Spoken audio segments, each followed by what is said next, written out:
Europe used to be divided on its approach to Russia. Now, in an unexpected turn of events, it finds itself dealing with another line of division, this time over the United States. The ocean between Europe and America suddenly got a lot bigger. Can Giorgia Meloni act as a bridge over those troubled waters? Stay with me to find out, here on Wider View. And I'm your host, Mateusz Mazzini.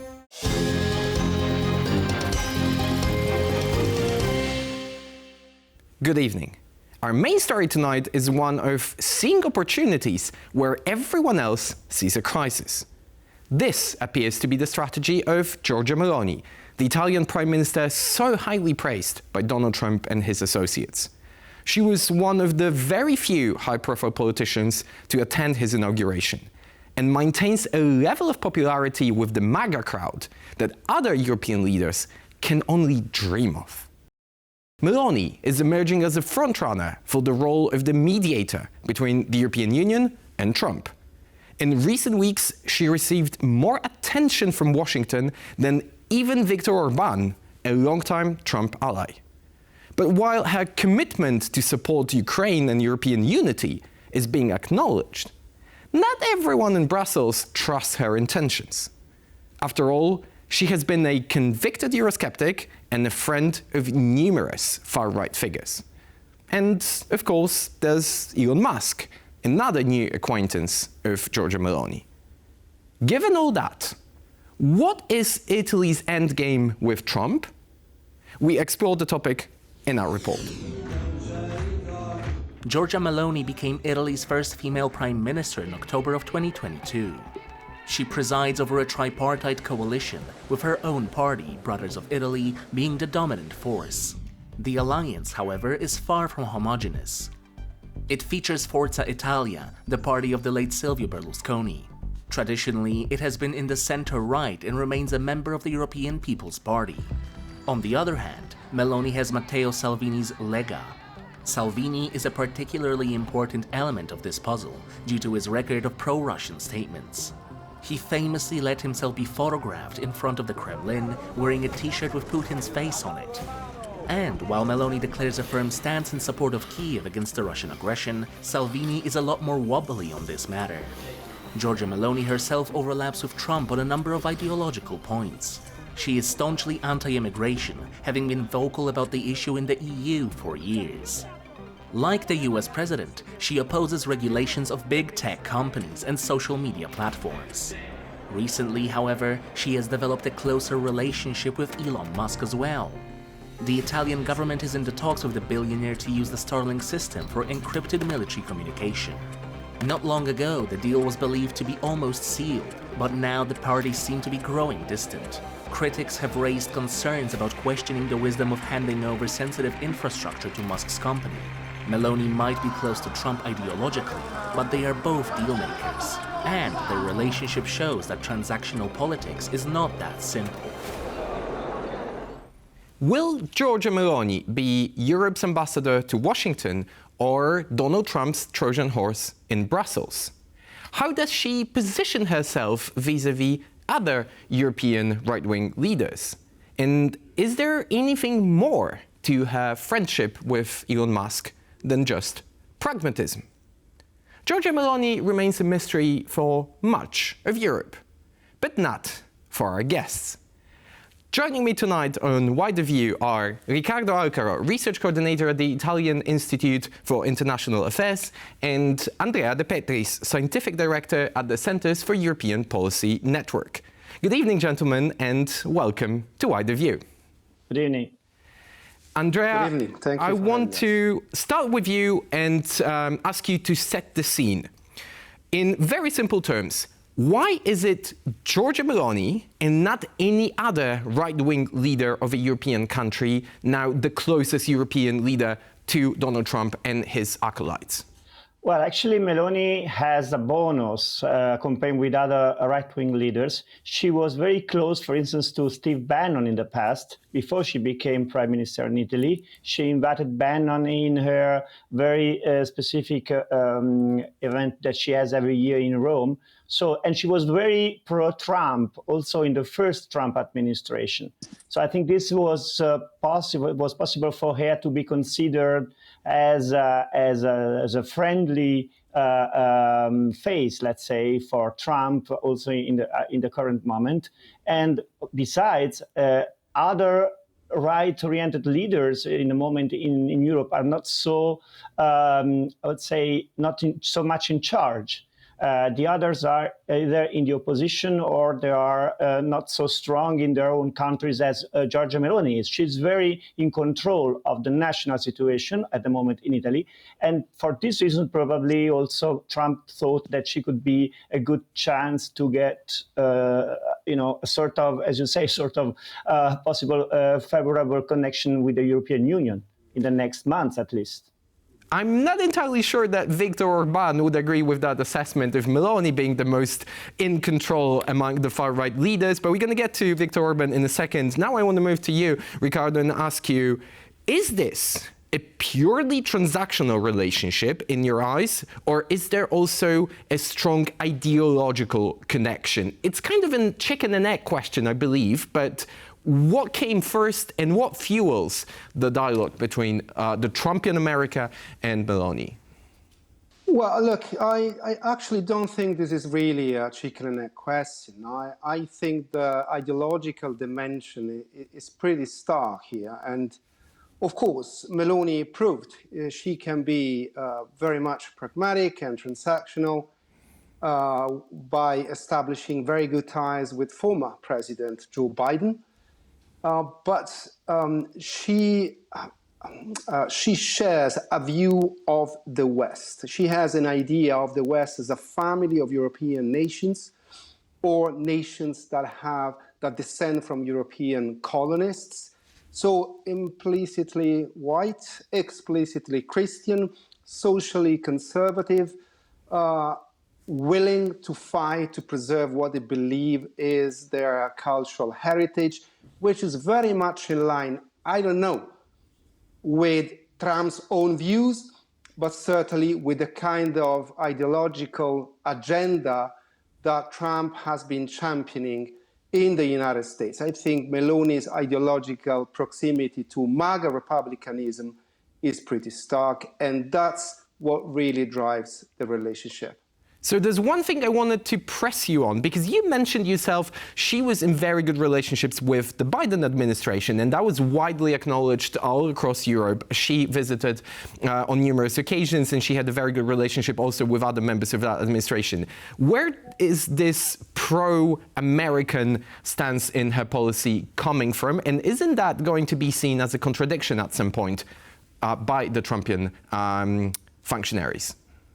Meloni stands out in amongst most, not all, most right-wing parties in Europe, or at least in Western Europe, because she never had that kind of awkward fascination with Putin that many others had, like Marine Le Pen or Nigel Farage or the AfD in Germany, or even Matteo Salvini. Matteo Salvini or Silvio Berlusconi himself here in Italy. She also has a pragmatist inclination that is much starker than other right-wing, than it is in other, much stronger than it is in other right-wing politicians. And she's always known that the transatlantic relationship is key to the Italian national interest, but especially that having good ties with Washington is key to bolstering her credentials as a credible leader internationally. Let's talk pragmatism for a second, and on that occasion I'm going to move to you, Andrea. Do you think that Meloni has actually any degree, perhaps not of influence, but a capacity to persuade Trump to any of her talking points? She seems to be quite convicted that she does. In fact, let's listen to what Giorgia Meloni was saying during the CPAC conference in the United States just a few weeks ago. Our adversaries hope that President Trump will move away from us. But knowing him as a strong and effective leader, I bet that those who hope for divisions will be proven wrong. Do you think that when she says, with such a degree of certainty, the US will not abandon Europe, implicitly also the US, is she pragmatic, is she clever, or is she being naive?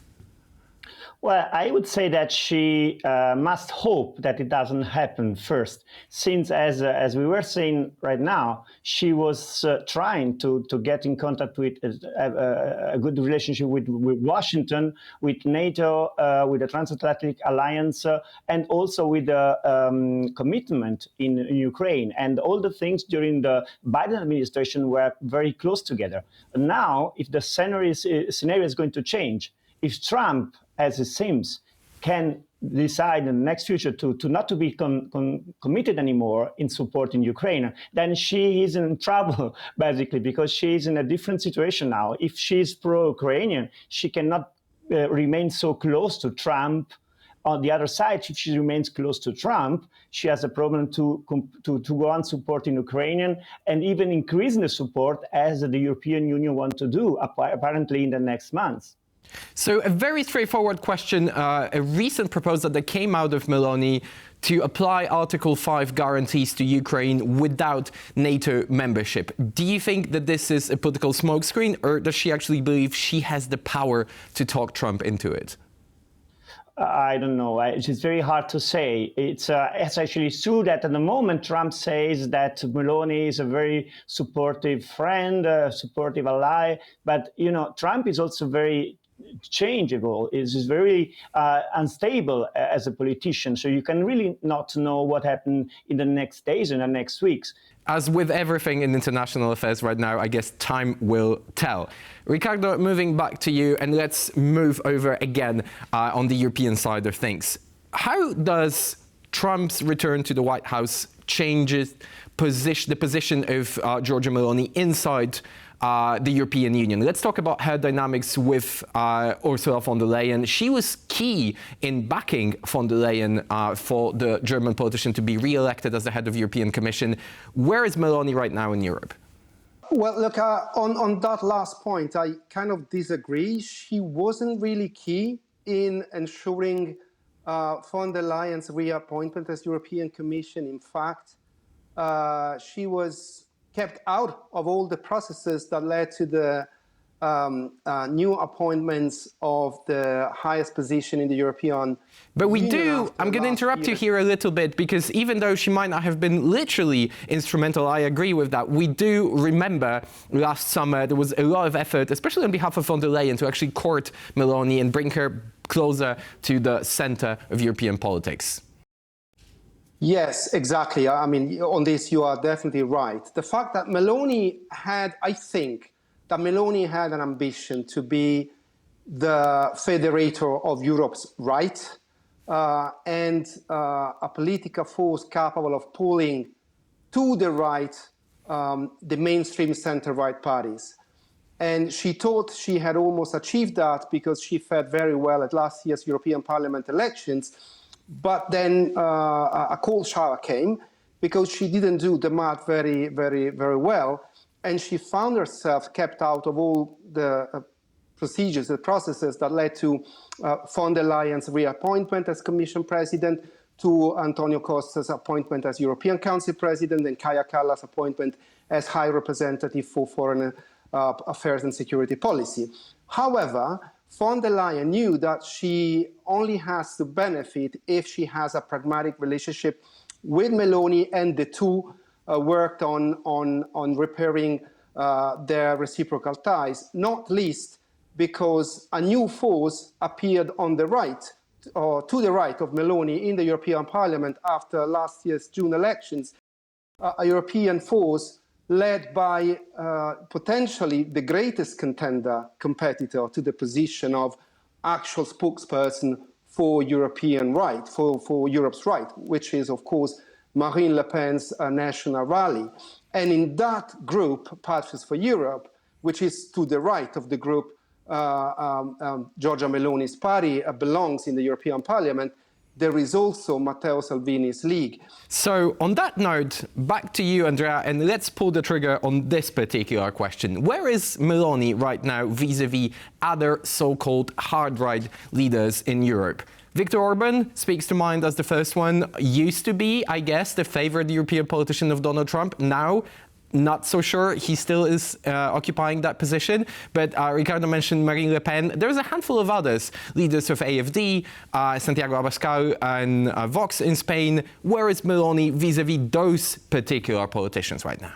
Yes, okay. First, excluding Orban, all the other leaders are at the moment in the opposition in their countries, and this makes a difference. For Orban, you're right. They were actually very close friends. I mean, now Meloni and Orban, as well as Salvini. But now Orban decided to take the part of the part of Europe which is against the involvement, the further involvement in Ukraine. And nearly supporting at least partially the ideas of Putin. It's not a secret. And as you mentioned at the beginning of the program, Salvini had a very close relationship to Russia before the invasion of Ukraine. So it's a complicated situation on this part. Now Meloni has a very good relationship with extreme right in Spain, definitely. With Le Pen, it's complicated because actually Le Pen is also very close to Salvini as well as AfD in a way. So she's trying to keep. In Italy, we say a foot in two shoes, in saying that, meaning that she's trying to keep all the possible relationship together, remaining a reliable supporter of von der Leyen on one side, to be one strong leader of the right-wing parties, the right-wing movements in Europe, as well as a strong supporter of Trump and a reliable friend in the relationship with Europe. But as I say, it's very complicated to keep on this way for a longer time. So we'll see what the future is going to hold for her. Now, let's shift gears a little bit. Back to you, Riccardo. Is there an economic dimension to that relationship as well? Because we see right now on the screen the data concerning Italian exports to the United States.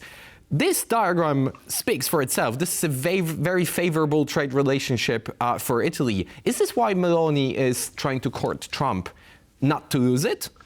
Yes and no, in the sense that any Italian prime minister, any Italian government would try to defend Italian-American trade.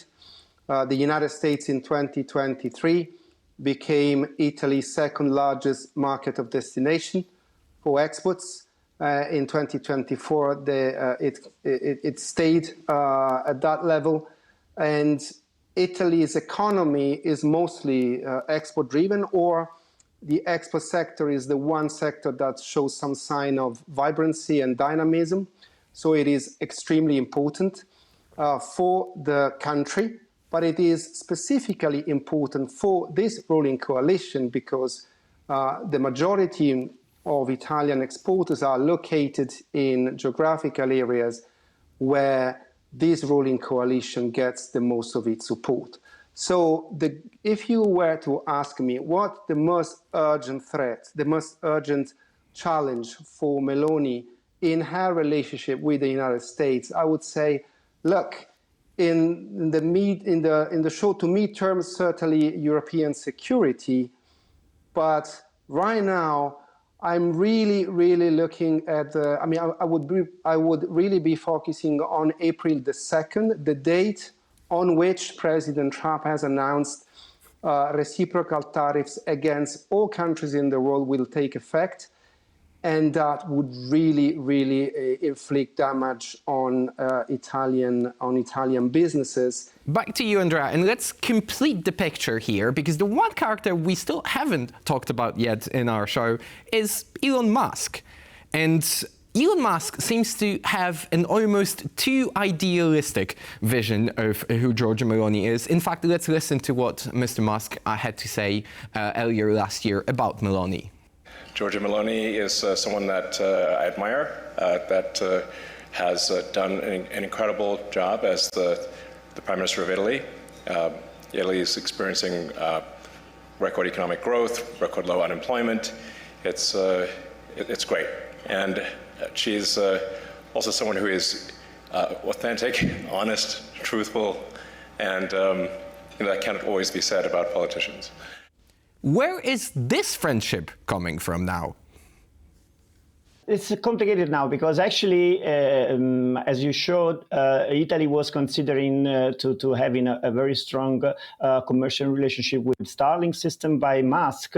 But as we've seen in the last, even in recent days, this is getting more and more problematic because of the latest positions of Musk, also relating to the possible decide to switch off the system in Ukraine like that, just as a menace actually against Ukraine. So I think now the thing is that Meloni as a person is very close to Musk and to what he's representing, which kind of businessman he has, and so on, and the other way around, as we heard. But now the thing is that probably going on like Musk is just the very affordable and very reliable friend that he was before. It's complicated because resistance are coming out also by some parts of our own coalition. For instance, Forza Italia party is not so enthusiastic of this possible relationship.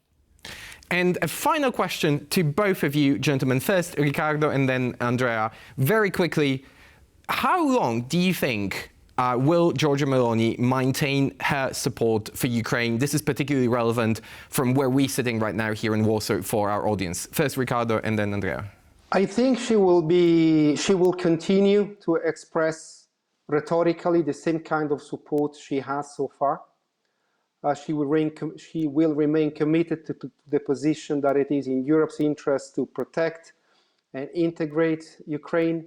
But she will also add a good dose of pragmatism to that, because at the end of the day, Meloni's position on Ukraine should always be seen through a transatlantic lens. So she will have to adapt that depending on what the United States decides. So she will try to keep the two things together within the overall framework of a united West. And now, Andrea, give us some optimism very quickly. Yeah.